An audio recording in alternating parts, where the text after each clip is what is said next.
Hello and welcome to the Close Up Culture podcast. I am James Prestridge, and as always, I'm joined by Anna Mayers. Anna, how are you doing? Yeah, same as normal. I'm okay. Yeah, just been chilling, uh, watching films. Uh, that's about it, really. What about you?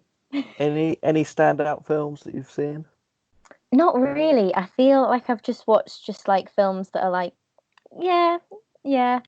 Me and my little brother, we finished all of The Sweet Life of Zack and Cody, and then we watched The Sweet Life on Deck, and then we watched the Sweet Life film, which was really odd because it's set just before the final episode of The Sweet Life on Deck. Have we finished all of that? So it was like when it started and they were still on the boat, we were like, what? What? Okay. So I googled like when it was set, and it was interesting. It was just like a typical Disney film, like whatever. But the thing that made it really weird was because we'd been used to the idea of it being filmed, and the sets that they had and things like that. It was so weird to then it not be like that, and it wasn't as colourful and cool in the sets we were used to, which was fine because obviously they tried to make it different, but it made it feel really odd.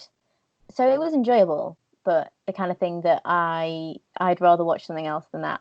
And then me and my dad watched The Predator, which is the fourth film in the Predator series, and uh, it wasn't bad. It just wasn't the most amazing thing I've ever seen. It was just like typical, you know what I'm talking about, like action film. So yeah, I've just watched kind of meh films, apart from the two films that we're going to talk about, which are yay films. Yay, films. I like that description. Yeah, we're going to be talking about The Big Lebowski and The Muppets. Is that what it's called? The Muppets? Yeah, it's just called The Muppets. They actually have a film, 2011. I think, called The Muppets Movie or something, but it came Yes. out in 2011, although I think 2012 in some countries. So it's a 10 years ago one. So yeah. So the first film we're talking about is The Muppets from 2011, and this is my favorite film, and I genuinely have no clue why.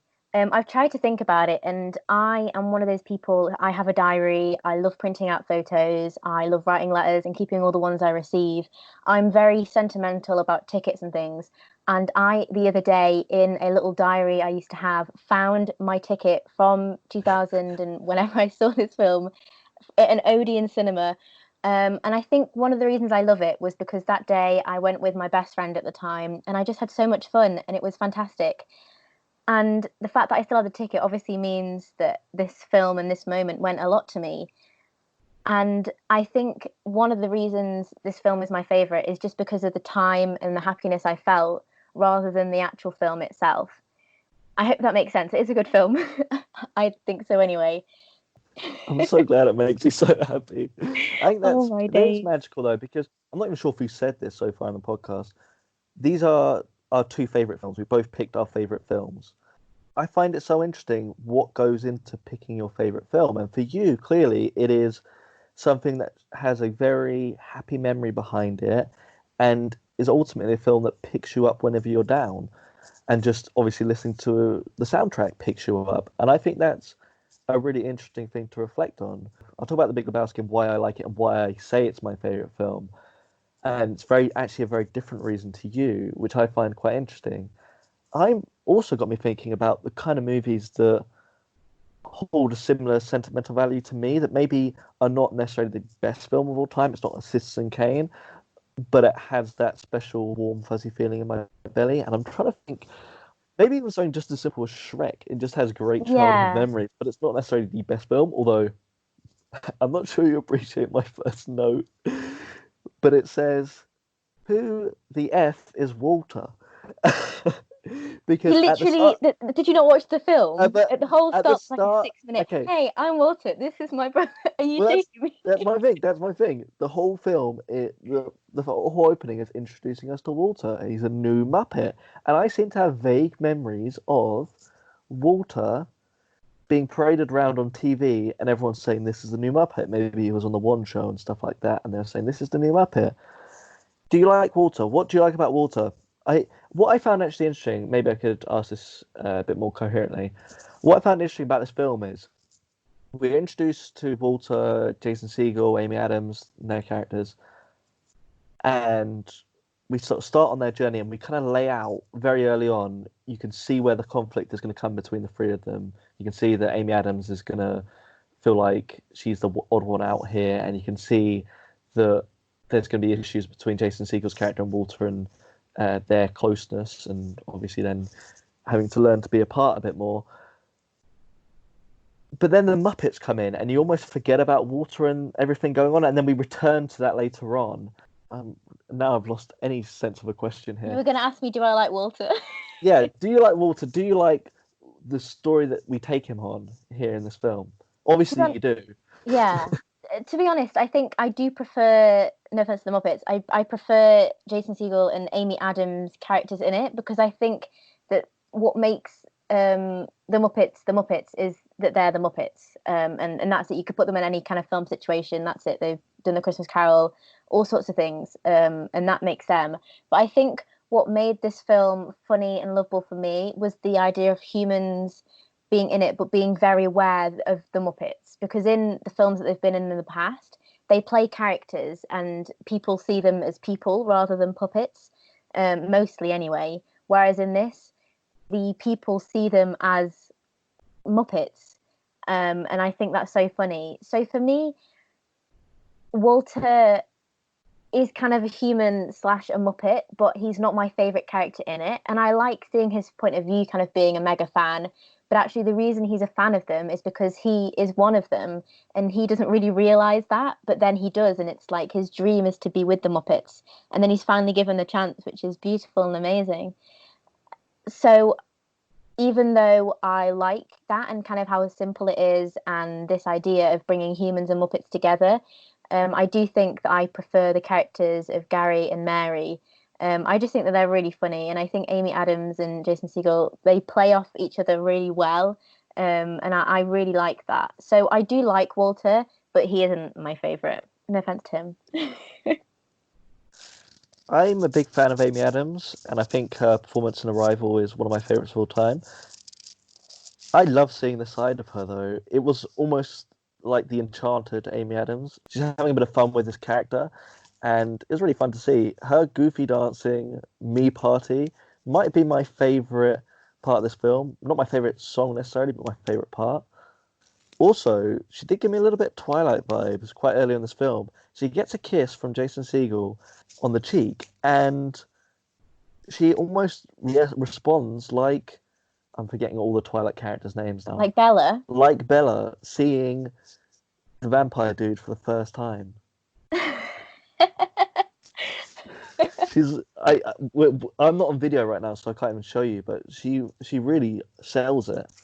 Yeah, I like her as Mary. I do feel sorry for her as well. I think that she's a great character, and I think everyone in this small town is really happy for each other and enjoys each other's company, and I don't know, just tries their best to not be jealous and just be happy. You know what I mean? Just like nice neighbors and whatever.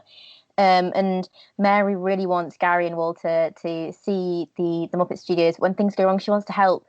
But I then feel sorry for her because the reason they've come away has just been forgotten, and she's out there with a thesaurus being like, I'm doing this solo, and I've been there independently. And I think one of the reasons I might be as sassy as I am is because of her in this movie. And when I saw it, how old would I have been? I would have been in year 8, year 9, year 9. No. Yeah, year 8, year 9. And I think that her being quite sassy and being like, I can't believe you've forgotten. Like, I've done my best to help you. Like, I've been there for you. I've supported you guys. I helped clean that theatre and like did the high note on a song. Like, what more do you want from me? Like, just remember our dinner. And when Gary forgets, it's really sad. And I like that the Muppets have their own story in it, but then these other people have their own story in it. And I like how they come together, but then they also are separate. And I think it makes it quite an exciting story that kids can follow, but as well adults can find fun and interesting if they're watching it too. I think you answered just then the question that I was kind of asking, which is there are two stories going on here, and you're right, they do come together quite nicely at the end. And you get from that, then you get the classic Muppets, but then you also get the more human side to it, which, yeah, you're right, and the side that any kid who loves the Muppets or feels like an outcast can relate to in Walter. Isn't it funny how both our films have Walters in, but they're very different Yeah. Walters. Yeah. But also, What? Oh, sorry. sorry, just real quick, going back to Amy Adams' character, I was a little bit worried at one stage that she was just the girlfriend, and her whole point in the story is just to be the girlfriend, to be the one who's pushed to one side. There wasn't really anything about her character, but there's one little thing they give her, and that is, and I think makes her character really, is that she's a mechanic. We see her teaching students how to repair a car at the start of the film, and then her capabilities with wires comes in handy towards the end of the film when she fixes the lighting, and she's a hero in that sense. And I just like that little touch that we give this character a little bit more. No, definitely. And I love that throughout the film there are kind of bits of foreshadowing slash I can do this now, so that means that I have the skill later on in the film. And I like that no one is ever like, oh my gosh, I can suddenly fix this. Like we do see the story kind of bloom and flourish really well, so that nothing that happens obviously is a shock and is exciting, but we've seen it previously, so we know that it's not just, oh, we'll write in that they can magically like fix a whole electrical box, so that if that ever happens, they can do that. And but that's it as well. I really like that she is this kind of quite girly girl, wanting to celebrate her 10th anniversary, someone who's really in love and will do anything for the person she loves. But at the same time, she's her own independent person, and the kids that she teaches love her. She's able to fix cars and do loads of stuff, and she will be happy if he doesn't want to spend a 10th anniversary with her. She will go home and do it for herself, because she's not going to sit around and wait for someone who won't sit around and wait for her. Exactly, and that kind of strength and individuality as she plucks out the Thesaurus is what inspired you, Anna, and I think that's awesome. Yeah. One question I had written down here, well, there's two I had written down here. First was, who is your favourite Muppet? Oh, I don't know. I think the first time I watched it, I was like, I like Miss Piggy. She's a bit sassy. She's cool. But my favorite, I actually, in the diary where I have the ticket for the Muppets at the cinema, I drew, I can't remember his name. I think it was, his name's, is it? Oh, no, maybe I'm thinking of something else. Let me just Google. Oh, yeah. Okay. So at the time, me and my friend really loved Pepe the King Prawn, who was the like dancer who Miss Piggy was going to dance with for the telethon, who then they like reenacted Dirty Dancing. We just found him so funny, and I have a little drawing of like his head that I did on like tissue paper and stick in my diary. And again, I really liked him at the time, but watching it back, there's like nothing special about him. No offense to him. He's just a bit of a boring guy. I don't know. I like. I can't think of his name. Again, I don't know anything about the Muppets, but I love this film. I like the guy in like the barbershop quartet. He's like, Mimi. I can never remember his name. He's like with the scientist. I think he's called Beaker. Yeah, my favorite is Beaker. I think he's just funny. He's a bit shy, and they like not bully him, but like he is the one who they always do experiments on. And I think he's just funny, and a bit like in the Barbershop Quartet. That I think what brings comedy to it. And I know it's like a Muppet rendition of a really famous song, but I think that him being like Mimi is just really funny. Um, so I think that looking at what they both look like, I like the Muppets that have ginger hair, apparently. So I think gingers rule. There we go. Hell yeah.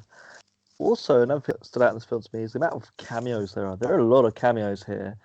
One, though, that particularly stood out to me, and I was wondering if you picked up on this one, is an elderly gentleman, Mickey Rooney. That name rings a bell. He's the young gentleman who Judy Garland sits opposite to in the calf in Judy. Oh.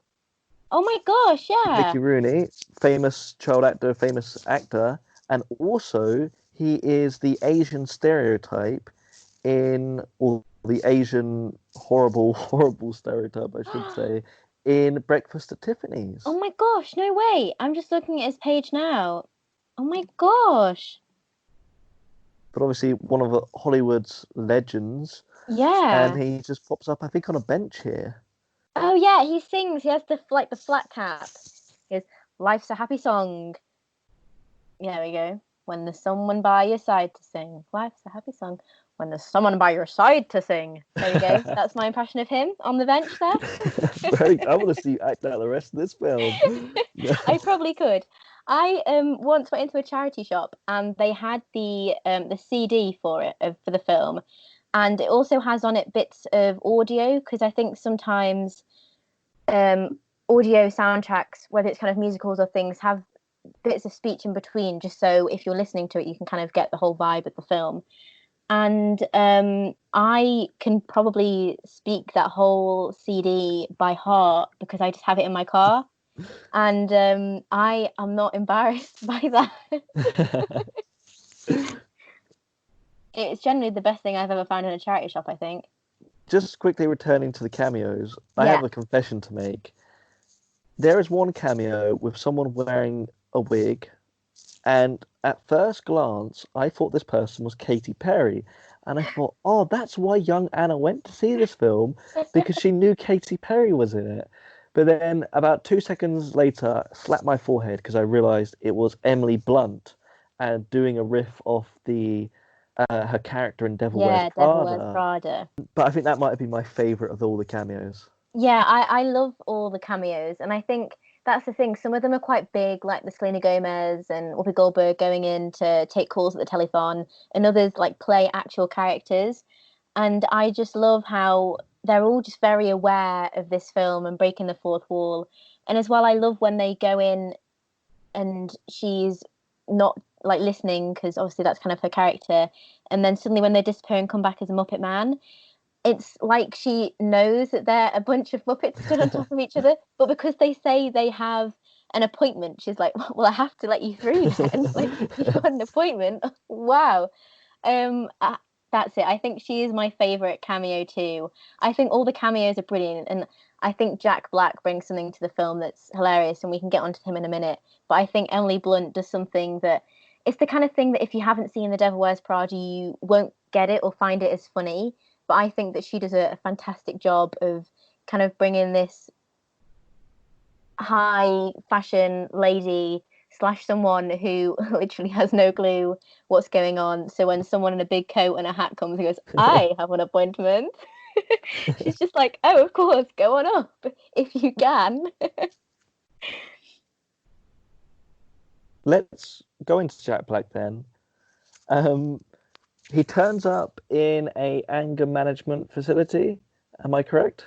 Yes. And I think the first time I watched this, I knew it was Jack Black, but I didn't know if he was playing Jack Black or if he was playing a character.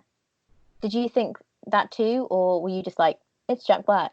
I thought he was playing a character until they started referring to him as Mr. Black or Jack Black.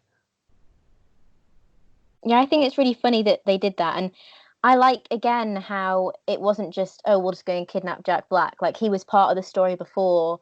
And it makes sense. And that's one thing that I really hate in films where, say, if the main character's being beaten up, like, suddenly, oh, they have, like, a bracelet that, like, makes fire come out and they've killed everyone. It's like, when did that happen? Did they just write it in the script because they needed to, like, wrap it up? Whereas, like, with this film, everything that happens makes sense or has something leading up to it, which means that it's fine for it to happen. Like it's meant to happen. It isn't just a random thing they've added in. So I think the fact that Jack Black was at this anger management thing with Animal and being like, "That's one of my trigger words," it just makes it so funny. This idea that I don't know these big celebrities can live in big mansions, but actually they may not be having the greatest time. And I love that the idea that Kermit and Miss Piggy have this big mansion, but actually they've separated. Everything's a bit of a mess. Kermit's alone, and I think it's talking a bit deep now. It is looking at how celebrities can be forgotten and swept under the rug, but actually, if they come back into the public view, they're still going to be loved by their biggest fans. Um, talking about Katy Perry, with her previous album, she felt very depressed and just so many of her shows. You can look at her Glastonbury performance from a few years ago. She said, "I thought that none of you would come here because I didn't know if you still liked me." Because people just didn't like her most recent album, which is really sad to think about. And she'll talk about it now in interviews, saying, "I was so depressed and I was thinking about ending it all just because people didn't like me or didn't want me anymore." And I think that's something that the Muppets, they have their place, and a lot of people think it's in years and years ago, but actually they can come back and will still be loved, whether that's by the fans who have been there since the start, or a new audience of children, or me. I like that kind of deeper meaning to it. So to know that celebrities aren't always happy, dancy people that we see on Instagram, that they have feelings and thoughts, and they are people. I think that this film really hits that deeper meaning, in trying to find who you are and who your audience is, and knowing that you are not alone, even if it feels like you are. That was deep. Sorry. I'm glad you drew something deep from this film, though, because there, I would say there's actually a real tinge of sadness to this film, and obviously that all gets resolved, but it takes you to some fairly deep, sad places. Even when they go out to find the Muppets and Kermit visits the first person, the bear, the fuzzy bear who makes bad jokes, Yeah. that's a really sad scene where he's working in this With crappy the Muppet. bar with the Muppets, these awful Muppets tribute band, and then he goes to his dressing room and he's out on the streets of Reno, which always reminds me of that Johnny Cash line in Cocaine Yeah. Blues. I shot a man in Reno just to watch him die. So obviously not a very pleasant place that he's in, and his dressing room's on the street, he's getting rained on. That's a really sad image, and you think about how far people can fall. And also, there's a great line where Kermit says, "Oh, I didn't realize. What about your Christmas cards?" He's obviously been sending him very friendly, idyllic Christmas cards, saying that his life is great when it's not. And I think a lot of us do that on social media, where we post, "Oh, my life's awesome," when really your dressing room's out on the street and you're Yeah. performing with the Muppets. So there is a lot of sadness in there, and I do appreciate the Muppets. Not only are they self-aware, but they are willing to explore these more sad emotional points and then solve them in not necessarily the easiest way possible. They solve them in ways that kids will understand, but also adults can relate to. Yeah. What did you think of the bad guy, Tex Richmond, played by Chris Cooper? I'm Tex Richmond, Mr. Texas T. People call me rich because I got my money. That is a tune. Oh my days. Okay, that was the one that made me sit up and just say, "Wait, what am I watching?" And it has the little lyrics underneath with the bouncing Yeah. logo going on. That confused me, but I don't even know what to say about that one. And hey, the actor gave it his best shot. I'll give him that. Yeah. I quite liked him, and I liked that it wasn't just an easy solve. Like, they weren't just going to forgive him. Like, nah, hit him with a bowling ball and like get him be kidnapped by people. Like, I and the Muppet Studios say have nothing to do with head injury caused by a bowling ball. I just liked how it was really funny, and it did resolve it. And I like how they weren't like, "Oh, you're a bad guy, but we forgive you." I like that they didn't do that, because he was a bad guy. Why should they forgive him for wanting to draw oil from under this place that held so many happy memories for the Muppets and so many others? So that's one thing that I really appreciate about this film, that they just they didn't forgive him, and yeah, they held a grudge, and I'm proud of them. I find it so interesting, since we're on to the baddies, I find it so interesting how so often in films the corporate guys are the baddies. And again, it's the corporate guys, the greedy ones, only out there for profit, self-interest. Same actually for The Big Lebowski in a sense. But what I find interesting, this is a Disney film, okay? Disney, you are one of the biggest companies in the world. Okay, you make massive profits. it always makes me chuckle a little bit that then they make the corporate guys the baddies. When you imagine all these corporate guys behind the scenes making this film happen, that just always makes me chuckle a little bit. Hollywood, you need to be a bit more creative with your baddies, not always just. Maybe they just see guy in business suit antithetical to someone like Walter who has a big dream, and that's why it's the simple baddie. Yeah, this idea of oil and money and knocking things down. I think that sometimes businessmen can be quite ruthless and think often just of money. And I think that's just how, through films and through the media, we often perceive them, but often it is more than that. Yeah, that's it. There's nothing crazy special about him. But I like that through what he does, just because it's a kid's film, they forgive him. They don't do that. So good for the Muppets. I had a question for you, as an expert of this film, as the world's biggest Muppet 2011 fan. When they're raising money, what are they raising it for? To buy their studio back? Yeah, so in the deed for the building that Kermit signed, if they could raise was it $100,000 to buy the studio back before it ended, then they would be able to have it back. But if not, then it would be taken away. So they're raising money to buy the studio back. Isn't it 10 million as well? It's not 100,000. Oh, maybe 10 million. Yeah. Okay, so this is another not issue I have with this, but so what do they end up doing with this money? Do they end up buying it back in the end? I'm just trying to remember correctly.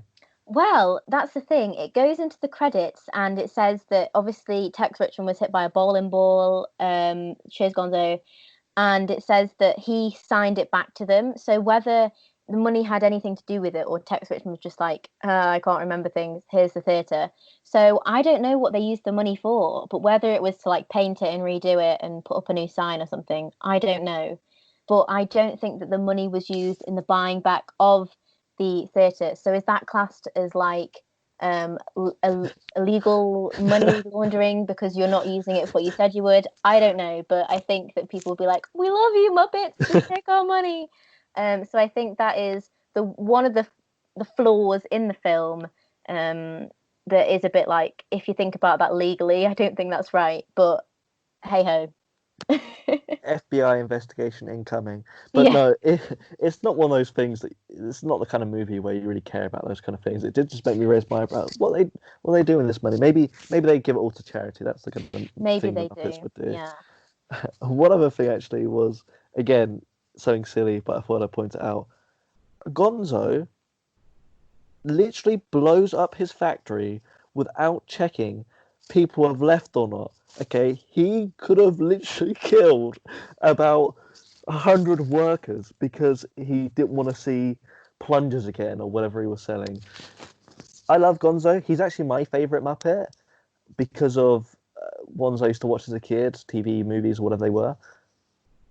We don't really see much of him in this film, apart from him basically killing a bunch of people and then just laughing it off. Yeah, I think that's his thing, though. He is the Muppet that blows himself out of cannons that don't work and then it all goes wrong. And I think that if he had just left it, it would have been like, oh, that's fine. But actually, to blow it up is a very Gonzo thing to do. Although I do think that, yeah, the 10-second, like, beep, beep, get out of the factory right now should have been maybe a minute. Or even if he'd, like, pressed it and then, like, right, in, like, an hour, it'll blow up. So take what you want, go, say hi to your families for me. But then you've got to think about it. Ignore the deaths for now, even though that's still a big thing. And the people who have just lost their jobs, that's quite sad. He's literally just put hundreds of workers on the unemployment line just because he wanted to. Yeah. There should be a spin-off film about one of these workers who spirals into a state of depression and then goes on a revenge plot to kill or assassinate Gonzo. Oh my God. That's a God. movie that I want to see. That is so funny. Oh my days, that is funny. And the thing that always makes me laugh is that Gonzo, he rips off his business suit and has under it his Gonzo suit with a cape, and he goes, "I've worn this under my suit for a year." What if 367 days before Kermit had approached him and he'd ripped off his clothes and go, "Oh no, I'm not wearing my suit. Like I only started wearing it like in 2 days' time." That always makes me giggle a bit as well. Like, wait, are you just telling me you imagine naked Gonzo? Is this what you're saying? I don't imagine it, but it just makes me think, like, imagine if he'd gone a year earlier, Kermit. Like, would he have blown it up? Would he have thought, actually, I'm not wearing the suit anymore? Like, you can go. I'm going nudist. Yeah. Yeah, there's so many jokes you can make with Gonzo that I'm not going to make. I've just found actually the film that I was referring to, Muppets from Space. Hmm. I remember liking that a lot as a kid. Obviously, it's funny how I said at the start of this that Muppets Treasure Island, I rank it higher, but then I just realised to myself that's because it holds sentimental value to me in the same way that this film holds sentimental value to you. Yeah. So that is one of those films that maybe if I have rewatched it quite recently, and it is a good film. It's not just because it's sentimental. And I would say, in summary, I think this is a good film. I think it is a very Disney film, family oriented, neat, sugar sweet, self aware, as we've already pointed out a few times. And I can see why you picked it as your favorite. I can see how it brings back, stirs good memories. For me, I enjoyed watching it. It was better than I was expecting, but it wouldn't be in my list. It wouldn't be in my list because it doesn't hold the same sentimental value. Simple as that. That is, I completely understand. And like I said at the start, I have a list if people want film recommendations, and it has stuff on it like Three Billboards Outside of Ebbing, Missouri, Inside Man, Crazy Rich Asians, all films that have been awarded, have the most beautiful cinematography, costumes, the script, the story is fantastic and brilliant, and things that we haven't seen before. And this isn't something new and crazy. It is just a kids' film, but I think the way it's executed, the songs, and that's it. When I saw it, it obviously has just stuck with me. The fact I still have the ticket and drawings is I find really nice. And it isn't the best film to ever exist, but in my heart, it is, I think, my favorite, and it will forever be that. And I completely understand if people are like, Anna, what the heck? Because same. Why do I like this so much? But that's it. I think that if you do love a film and you get into the songs, you have the CD, you have a Kermit the Frog teddy, it just becomes part of you and your lifestyle. And I hope that everyone will accept that of me, and I will accept your favorite film too. What I want, Anna, is you to be at some really artsy fartsy film festival, Cannes, and all the critics are standing outside waiting to go into one of the rooms, and one of them turns to you and goes, Anna, what's your favorite movie? Mine's La Dolce or something. Mine's Citizen Kane. What is yours, Anna? And you say, The Muppets. And he goes, The Muppets? Ridiculous. Get out. You don't belong here.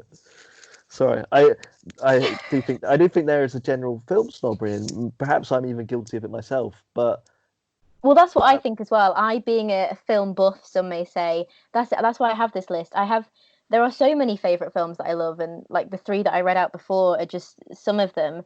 But for some reason, this is just fantastic, and that's it. It isn't the most beautiful, amazing script ever, but those songs are something else. So that's all I have to say. okay, on to my favorite film of all time, The Big Lebowski. When the dude Lebowski is mistaken for the millionaire Lebowski and his rug gets urinated on, the dude, along with his bowling buddies, get entwined in an intricate kidnapping case. James, why is this your favourite film? So I remember first watching this film on a road trip to Italy with my family, and I was maybe 10ish. Um, we'd just got a portable DVD player, and me and my brothers sat in the car for endless hours upon hours as we drove through Europe, and there was lots of weather issues, flooding, so we had to go a very long way round to Italy. And we watched all the Coen Brothers movies that had been out at this time. Bear in mind how young I was, I was like 10, Yeah. but I remember the Big Lebowski capturing my imagination, just the visual aspects of it, and I loved it from that moment. I certainly didn't understand it in any way, shape, or form. I didn't understand the story. I didn't understand the characters. I found them funny. I especially remember finding Walt funny just because of how over the top he was. I remember thinking the dude was cool. And The Big Lebowski, since that moment, is a film I keep returning to. And as I return to it, I discover new things every time. And I think beyond the fact that I just love the Coen brothers' approach to storytelling and visuals and characters. I think that's what I love about The Big Lebowski the most, is that this is a film on the surface that is just completely bonkers and fun and funny, but there is always a new layer to find, a new layer to uncover every time you watch it, and something to spot.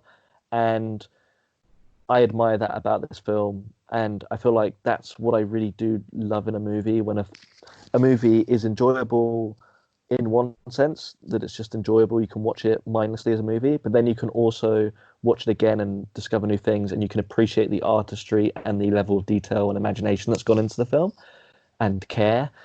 Also, I say this is my favorite film. I don't think it's the best film of all time, but I say it's my favorite film because it's almost an indicator in conversation with people that of my approach to films and the type of films I like to discuss. So if you have a conversation with someone and you say like The Big Lebowski, it almost jumpstarts the conversation if they're a film fan as well, and you can get into more deeper, you can get into more quirkier films, more out there films, independent films.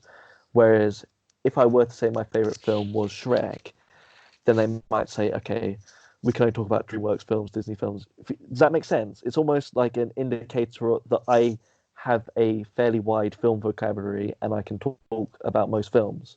Yeah, definitely. I think if I was to, that's why I have the list. So if someone says, "What's your favorite Mm-hmm. film?" I'm like, "I like the Muppets," but there's also this great list of other films. I think that's the thing. If I say my favorite film is the Muppets, I think people be like, "Oh my God, Anna is such a child," and I'm like, "I know, right?"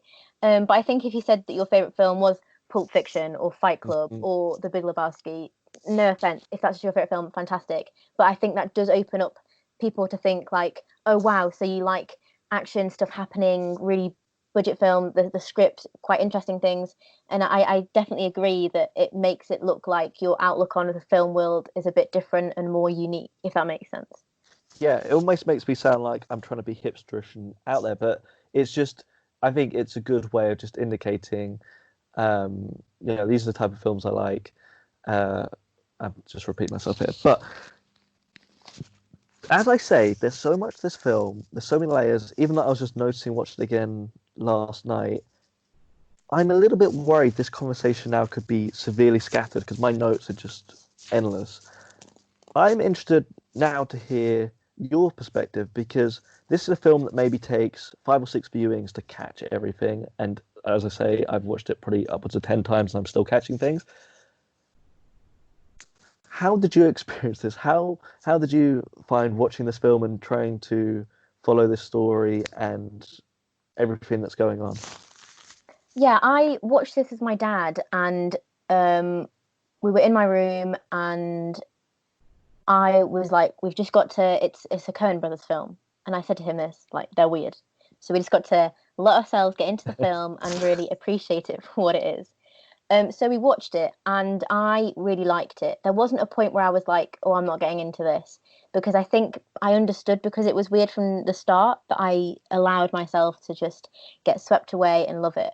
But one of my notes is that I would love to watch it again in like a year's time, when I've forgotten bits yet still remember. So again, I can have the experience and know yet see deeper bits in it and find things a bit more funny and stuff. And I think that's one thing that I love about film, that you can go back to it, whether it's after a few weeks, after a few years, or even after decades, and you can revisit films that you once loved or once hated and change your opinion on them. But with this, I really liked it. But it's one that, yeah, will take another view. But I don't like to watch films when I've watched them so recently because I tend to get the scenes then muddled up in my head when I think about it. So I do like to watch them after at least a few months. But this is one that I'm really excited about, and it's the kind of thing that next summer I will be like, right, tonight I'm watching The Big Lebowski because I said a year, and it's been a year-ish, so let's do this. Whereas with other films, I'd be like, oh yeah, whatever. If I get a chance to watch it, I will, whatever. But with this, I feel because of the kind of film it is that I do want to watch it again. And I think next time you should get a dressing gown on, some flip flops, a white Russian, kick back and enjoy it the way it should be enjoyed. Yes. Well, actually, when I was Googling about this film before I watched it, just so I could kind of see who was in it and stuff, a lot of the stuff that came up was you could buy the costume, and I was like, oh, that's so exciting. Let me click on that. And it was just like a brown cardigan and like brown joggers with patterns on and some sandals. And I was like, oh, this is interesting. But it's something that when I watched it, I really liked, and I just loved that the dude like never changed his outfit or anything. And I think that was the thing, to sometimes make a character, you just need to keep them simple. It was this guy, he was called the Dude. He wore the same things. He was very chill. He liked to bowl, and he hated that his rug got peed on. That was literally it. But it created such a powerful character that I feel everyone can love slash relate to in some ways, slash want to kind of experience a bit of their life and chilled backness and stuff. And yeah, I just really liked it. Yeah, and I think that's so interesting that you say that because, yeah, this film is this easygoing guy who then gets dragged into this crazy mystery, film noir mystery, just because he's angry someone peed on his rug. Um, but as I said, there's so much more you can dig into about the dude. Maybe we can just keep talking and see where we go. But I wanted to actually ask you in the opening here, and I always remember this visual and trying to work it out when I was younger. I've read different interpretations of it, and I feel like I've collected a few which I think I enjoy and I think are the best suited. The opening image with the tumbleweed just rolling through LA and to the beach, obviously very out of place. What did you make of that opening visual? Did you read any meaning into it?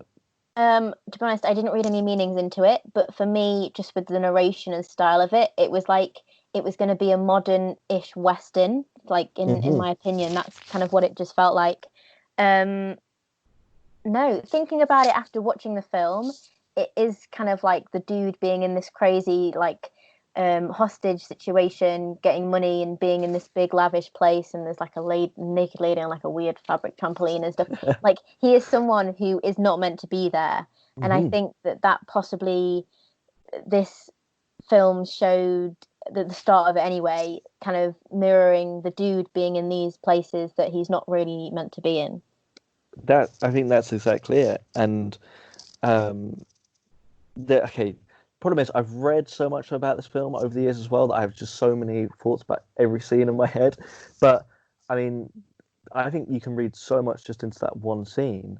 Um, as you say, it's uh, him being somewhere he shouldn't be, involved in this situation he shouldn't be, and he is like the tumbleweed himself in the sense that he's very carefree, but he's being moved by all these other different forces, and also just the visual of the tumbleweed on the beach is Western visuals clashing with LA noir visuals. So again, it's one opening image and you can get so much out of it. And that is this whole film.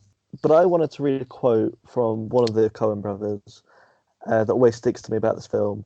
And that is that the plot is, well, I should say that the film has a hopelessly complex plot that's ultimately unimportant. And I feel like on this podcast, a lot of the time we speak about plot and when plots go awry or when they don't quite come together well at the end. I find it so interesting that one of my favorite films is a film that has a slightly incoherent plot. There's lots of moving parts, and it values more the scenes and the characters more than the plot. I mean, the plot, I was thinking about this last night, just almost trails off, and you think, okay, where actually are we right now? And he ultimately doesn't get compensation for his rug. This whole purpose that he's going on this crazy journey, he doesn't get that. What did you make of the plot? Did you feel like me that there's enough just elsewhere that the plot is just not important? Yeah, I think that the idea is that this guy has had his rug ruined and wants a new rug, and it's like that's how kind of basic it is, but then it obviously opens up into something else and then something else. And I feel that plot is important, but this film didn't feel like it lacked in any way, and it didn't feel like bad or weird in a bad way, not weird in a good way, as this film is. So I don't know. I didn't notice that there wasn't a plot. Because there were parts in it, and I was like, okay, that makes sense. We're moving on to this. This is the start. The middle is this, and then the end is kind of nothing has solved it. And I liked it. I liked that it wasn't this like typical beginning, middle, and end, and possibly a bit of a twist at the end. I liked that it was what it was, but it also knew what it was, and it knew that it was going to be up and down and changing. But at the same time, I think that the idea of it having kind of lack of plot, if you'd say, again goes with the idea of the dude being so carefree in his life, just taking him down these weird roads and going all over the shop, but him not kind of being sad or angry or whatever about it, him just going with the flow. And I think that film did a lot to emphasize that, which I really liked. Yeah, this is the story that only the Duke had had. It drifts off into almost nothingness, and yeah, that's what you'd expect about a story about a guy who forgets what day of the week it is, and as you say, never changes out of a dressing gown. Really, he's just out of shorts, and smokes acid all day. As I mentioned at the start of this, one of my favorite characters from when I was young, and still is probably my favorite character in this film, is Walter, played by John Goodman. Yeah. This overly aggressive Vietnam vet who actually has hints in his character. He reminds me of, in I, Tonya, Yeah. the guy who is responsible for plotting the attack on the other. Yes, he has a little bit of that in him where he thinks he's some kind of grand schemer when actually he's just a bit of an idiot, and a lot of the things he does is quite stupid, especially when they're going out to deliver the money, and he has this grand plan that he's gonna grab some guy by the head and bash his head in, and he just ends up falling out of the car and lucky not to get himself shot, basically. So funny. Did you enjoy Walter, his aggression, the way he shuts down Donnie constantly, and how he is the antithesis of the dude? I really liked him, and I like when this kind of two or three main characters and they're all very different, yet they go together really well. And I think it reminded me of, do you know, if something's happened with a friend and your friend is not really bothered yet, you're like, no, you should be angry about this. Like, I'm going to go and sort this out for you. Like, oh my days. Really reminded me of that, and the dude was so chill. Yet Walter was like, "No, I'm coming with you. We're sorting this out. Whatever." It just made me laugh. Like his quotes, "Here you go, Larry. You see what happens. You see what happens, Larry. See what happens." He was just so rash and crazy, and the complete opposite of the dude. And I think that's why I liked him. But I felt so sorry for Steve Buscemi's character. Oh my days! I would have liked to have seen more of him. He was just so shy and a little sad little boy who needed some love. And Walter like pushed him down. But I found him so funny. I've mentioned it before on a recommendations podcast at the start of quarantine. Woo, we're still here. And it's a TV series that my mum and I love called Stella, starring Ruth Jones as this mum who lives in the Welsh Valleys. And there is a character in it who was in Vietnam, and he just always talks about it. And he'll be like, but I don't know, someone will be like, oh, this is just made up. I can't think of an example, but someone's window will fall out, and he'll be like, "Oh well, back in Nam, we had to deal with this kind of thing all the time." And they'll be like, "Yanto, like that has nothing to do with anything that's going on right now." And I like when there's characters like that who draw from other things, and it at the same time makes me a little sad that we don't appreciate the fact that they were in war, and maybe the reason they're like this is because they're affected by it and need help from it, but actually it makes them a little bit funny and stuff, which is sad that we laugh at it, but at the same time I think it does make a character who they are. And sometimes, a bit like the character in Stella, all they are is who they were in the war. So the fact that we've got here this crazy wild character who still feels like he's in Vietnam is mental. Have you ever heard of Vietnam? Again, another quote. It's crazy. But I really did like his character and his lines. He really was brilliant, and he was played so well. And he is a character who's tied up in the past, not only in the sense that he still maintains that he's Jewish, even though he's separated from his Jewish wife. He's constantly talking about Vietnam. Even when he is delivering Donnie's goodbye speech, he somehow makes it about Vietnam.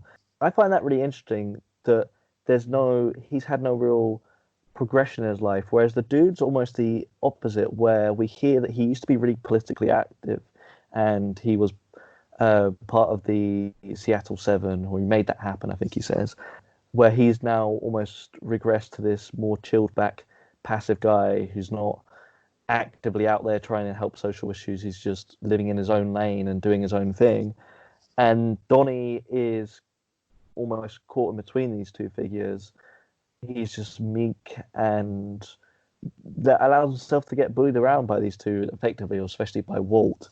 And he's the one that ends up dead. And I think that's quite an interesting thing that I haven't really thought much about. The fact that Walt is pro-war, overly masculine kind of guy. The dude, passive. He's almost the antithesis of American masculinity. And Donnie's somewhere drifting, and that ultimately gets him killed, or ultimately ends in him dying. I think it really is, and I hate to laugh, but when the ashes just go over the dude, oh, it is so bad, but it's so funny. But that's it. I think that these are three very different people, and would they know each other / be friends if they didn't have bowling in common? Probably not. But actually, it's kind of normal things that bring kind of extremely opposite people together, and it's really kind of interesting to see their story and how it leads. And that's it. Someone who wasn't really involved in the war or what happened or anything bad at all was the person who died, and it's such a shame that. But actually, I don't know. There isn't actually a point, but it's just very sad. You bring up the bowling alley, and this film definitely sparked in me a passion for 10-pin bowling. And I used to go almost every night, every week, or even during summer holidays, I'd go and play 6 games for £6. What a deal, thank you, Hollywood Bowl. Deal. And I got so into bowling, I got so into it that I used to be able to bowl near to a perfect game. That's how into it I got. And I love the treatment of bowling in this film. They almost give it this elevated religiosity. It's where these men go to socialize.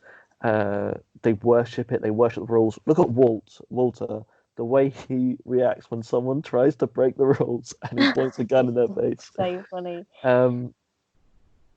But I love even just the way they film the bowling alley here, and it's just almost quite essential treatment of it, and it's filmed just beautifully. I should point out the director of photography on this film is Roger Deakins, who oh my gosh.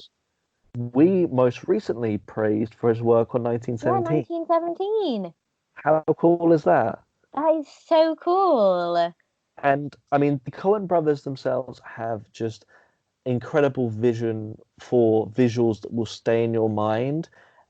They know how to paint a picture that's not in your face, but also will stick with you still. And there are so many in this film, like the dude looking into the Time Man of the Year mirror.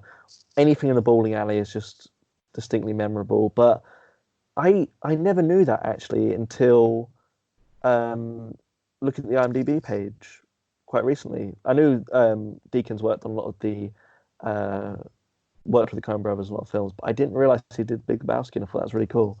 That really is so cool. Oh, that's so interesting. I'd love to watch it again now. I don't know. There were so many good parts of this, and that's the thing. I watched it and had to take it all in. Whereas in the future, I think I'll watch it and focus on that's it, how it's filmed, or the plot, even though we've said there kind of isn't one. You know what I mean? I'll focus on different bits of it. Oh, that makes me really excited. I have a question for you, actually. Do you have a favorite quote in this film? Maybe you need to watch it a few times to get there. But one thing you will notice about this film, endlessly quotable, and there's probably about 1 million T-shirts with Big Lebowski quotes on out there. Quickly sidetrack before you answer that. I do find it quite interesting how the dude himself in The Big Lebowski has become commercialized. People actually make a lot of money off selling The Big Lebowski stuff. And I do think that's actually quite that contrast with the actual spirit of the dude. I don't feel like the dude would have been down for that. I don't feel like he would have been down for shilling for the man, selling his his stuff for the man, man. Back to the question. Favorite quote? Do you have one? I was actually looking through the quotes before, and that's it. When we were talking about Walter, I was quoting him a bit. I I think I'd have to watch it again to fully get some my favorite. But the ones I really liked are when they were talking about the rug, and they were just like, it just really tied the room together. Like, well, sir, it's the rug I had. It really tied the room together, and I think Walter as well at some point um says something about the rug and how it just, oh yeah, that rug really tied the room together, did it not? And it's just stuff that's so simple, yeah, it's so funny. But one of my favorite quotes was from Maud, um, who is played by Julianne Moore, and just talking about vaginas and being, my art has been commended as being strongly vaginal, which bothers some men. The word itself makes some men uncomfortable. Vagina. And then the dude's just like, oh yeah? Okay. Well, That exactly. made That's me the laugh thing. so much. And that's the thing as well. The dude is the kind of guy, laid back, easygoing, who isn't bothered by that kind of thing. If that had been Walter or Donnie, Donnie would have been scared out of his mind, Oh yeah. intimidated. He would have just gone into a shell. Walter would have acted aggressively because he responds to everything with aggression. Yeah. And I feel like, again, that feeds into the fact that, and a part of this film, one of the underlying messages of this film, we should all allow ourselves to be a bit more like the dude, not always take things so seriously, uh, to listen, to be more passive in a sense, and in more than one sense, I should say. And yeah, he's just like, yeah, that's you. You do you. He doesn't get overly offended by it or anything. He's not squirming. No, I love that. And it was quite funny because when we watched it, it slightly went pixelated when like Maud was flying in. So I didn't realize she was naked because it was like pixeled. And then when she walked over, I was like, oh my God, she was naked. But like, what the heck? It was just so funny. Yeah. Talking about the dude, I have a question for you. How many times do you think the word dude is said in the film? Oh, I mean, dude and man get a lot of airplay in that film. Yeah. I'm gonna say upwards of 200. Oh, that's actually a lot more than it is. Oh, It is said, it? yeah, it said 160 times, and then it appears once in the credits.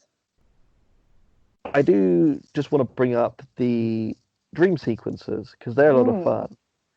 And I especially love the second of the dream sequences, which is very elaborately choreographed. It actually reminds me of Hail Caesar, which is a later Coen Brothers film, where they replicate a lot of the Busby Berkeley choreographed numbers from early Hollywood.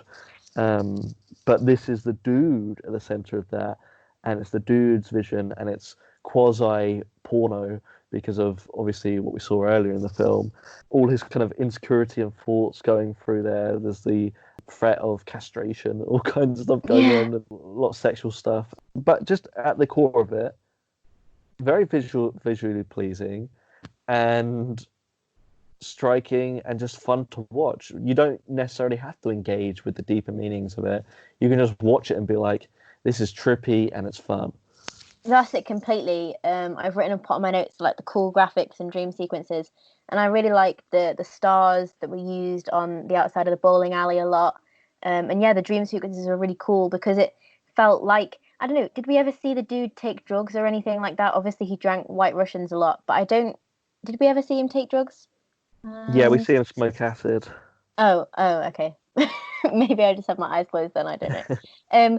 But it's this thing that in films, whenever they do trip or do something with drugs, I don't know, it goes a bit floaty, and maybe we see from their point of view the room goes a bit spinny, but there's never anything exciting as this. And I think this is so much more real and cool, and getting into the world of the dude and seeing what happens when he is dreaming or on drugs. And I think it was just so cool how they did it. And as well, it made this film that, again, it's about this guy who's just quite not boring, but is just living his life and being chill and whatever. And it being quite simple, yet with these, it makes it quite a big, exciting something else that is something that we don't normally see. Or um, and I appreciated that. I appreciated the Coen brothers going a bit crazy and sticking to what they know and love, because I think they do it so well. And I think that it can be hard to appreciate, especially on first watch and if you're not in the right headspace. But with stuff like this, I'm so glad that they just went fully out extreme, because it really pays off. Yes, and I feel like that's quite a nice way to start summarizing our thoughts on this film. I just say, Anna, you're in for a treat. Watch this film once or twice every year. Pick out something new every time. And I would say, watch it a couple more times before you start reading more about it, because you've got a whole lifetime to keep watching it if you so wish. And once you get down that rabbit hole, there's so much to discover, so much to uncover. So watch it a few more times, see what you can pick out, and then start engaging with the litany of stuff that's been written about it, because there's been a lot. I would just say, again, expanding on what I was saying earlier about, this is a film which I do feel like connects with so many of us, because it connects with so many people just because there is something about the dude that is really admirable, and he has his own religion, and that's living his way, living his bowling life, treating that like his church, and taking things a little bit easier. I mean, you contrast him with the other man who's got the same name as him, Lebowski, who's taken the opposite path in life and has chased a corporate dream and ultimately become quite a bitter and angry man. And although he seems to have everything, he actually has nothing. And he's, as we find at the end of the film, a very empty man. Whereas the dude is in his own lane, pardon the pun, and being almost the opposite of what Americans are expected to be. He's not chasing wealth, he's not chasing success. He's doing what he wants to do, and he's happy. And I feel like by the end of the film, even though he doesn't get compensation for his rug, he's going bowling with his friend and he's happy. And I feel like maybe that's what we need to learn sometimes. Don't not always take ourselves so seriously, and to value the things that we love, not necessarily the things that we're expected to love. Yeah, I agree. And a bit like Tex Richmond from the Muppets, how this guy in a business suit can often seen with so much power and like the bad guy. And not that Jeffrey, the millionaire Lebowski, was the bad guy, but you can see how he isn't happy and wants more and craves business and all these things. When actually, if he was just a nice person, and even just a bit more chill and carefree with life, he'd be happier, and his wife might want to stay. I was just looking at some more quotes, and I think another one from Walter. You want a toe? I can get you a toe. Yes, I love that. I just think it's brilliant that this whole film, I don't know, on kind of first look, it's quite simple. And then you think about it, and it's like, whoa, what I've just seen was not simple at all. It was really cool and exciting and something else. And the music was great, and the whole style of it, I just really loved. And I really hope that, I don't know, we can go back to this style of film and not just make things that have people going to go and see them at the cinema so they can get their money back and stuff. That we actually make films that are interesting and have a great storyline and characters and things, and really allow the filmmakers to be creative, because I think that that's so much more important to me personally than what they make at the box office. But obviously, the film industry is a business, and that's often what's got to be thought about as well. But I just really liked it, and it makes me want to try a White Russian, although I'm also kind of scared because it kind of looks disgusting. So yeah, I'm excited to watch it again and possibly expand my cocktail, whatever the word is, menu. And I have never tried a White Russian, but I have always thought of going dude for fancy dress or That would be Halloween. cool. I Yeah. mean, I'm sure it's been done to death, but maybe I should go as Donnie. I feel like if I'm any of these guys, I'm probably Donnie. So maybe I should go as Donnie. Yeah. Yeah, Let him have that's some, yeah, airtime. and just constantly get shut down by my friends. Shut the fuck up, Donnie. Um, okay. It'd be quite funny as well, because if people haven't seen it, slash, if you just walked in somewhere, even though I've seen it, I probably wouldn't know who you are. But that's a bit like Donnie in the film. Exactly. A bit like no one really knows who he is or whatever, He's and just he's not really, there. well, he's just there. So that's quite funny. And when people go like, "Who are you?" You can just be like, "That's the point." There's actually a great moment of foreshadowing with Donnie. Every time we see him, and he's normally introducing a scene, he's balls a strike, and he's like, "Yeah, I'm throwing rocks today," or something like that. On the day that he dies, he balls, and one pin remains, and it's a sign that things aren't quite right for poor old Donnie. And yeah, and we get quite an emotional death. He just turn around again. We don't even see him die. He's just No. having a heart attack on the floor. And he doesn't even get like a good box for his ashes to be in. Like, we'll just take him in like a crisp or coffee container. Like, it doesn't matter. We'll just take him. And Oh my. there's a guy with a sword. He could have had his head chopped off or something. No, he just has a heart attack because it's too exciting. Oh Oh, my Donnie. gosh. Ah, Donnie deserved better. I might start like a new club or something. I'll make t-shirts selling that. There we go. Get around the dude, like not wanting to sell his quotes. Donnie But deserved better.